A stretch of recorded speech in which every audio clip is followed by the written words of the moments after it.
European Union created the GCCA to help developing countries. In its second phase, started in 2014, the GCCA Plus wanted to do more and to do it better. 2015 and 2016 was a tremendous year with the Paris Agreement, with the 2030 Agenda for Sustainable Development, the establishment of Sustainable Development Goal. I think this is a very good opportunity to be here and discuss and to work towards common goals. We can measure the size of the universe and the happiness of Europeans, so we should be able to measure adaptation efforts. It's complex, it's difficult, but it's not impossible. Many of the participants are country representatives, so they are working daily on basis on NDC's implementation. They're working in different ministries, so they are gonna learn and bring back home some of these findings with a view to improve the national processes and the national domestic processes to implement the NDCs. Are there any really key, what we could call transformative factors? Is there something we could actually use to help us in the future?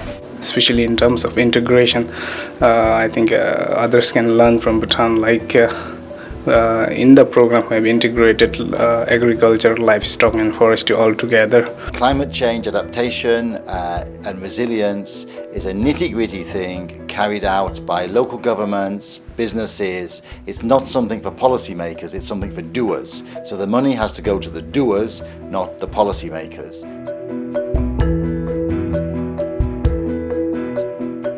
We're in a world now where inequality is increasing, not decreasing. But actually, and not just north-south, but in certain, within countries, within communities, inequality is a context that changes the dynamic by which we're able to deliver resilience and deliver adaptation for people. Only by having a strong local government, strong CSO, strong CBO, then we can make sure that huge money flying around on climate change, that we talk about 100 billion a year, can go down and be effectively implemented. Despite the mandate of local authorities for climate-sensitive sectors, climate finance does not reach the local level in a systemic manner. Local authorities are crucial in implementing and making this Paris Agreement become reality.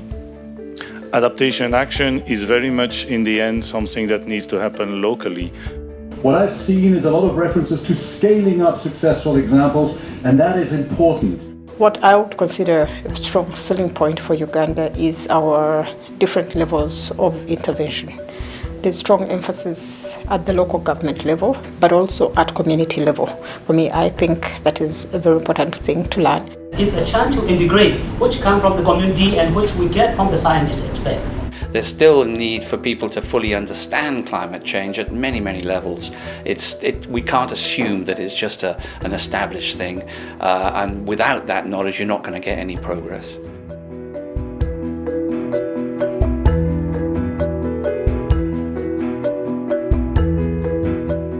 The gender perspective is very important. We often see women as among the most vulnerable groups and more affected by climate change, but there's also a lot of potential in mobilizing the resources that women can mobilize, and we have to learn more and do more on that. It's the intention, in order to truly effectively mainstream, is good towards moving towards transformation, but it's about ensuring that it is meaningful. When we are speaking of gender, there is this, let's say, misinterpretation because people may associate gender to women. However, gender is also an issue of relationships between different groups.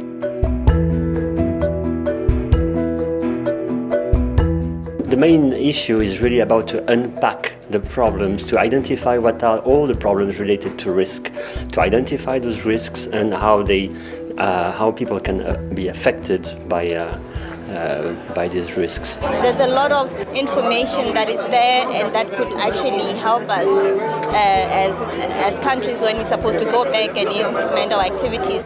And when my ideas get picked up, I really feel that it was worth traveling. Some of the challenges that I thought we were facing in Suriname are not just only in Suriname. This is the second GCCA learning event I've been to, and this one was by far the best.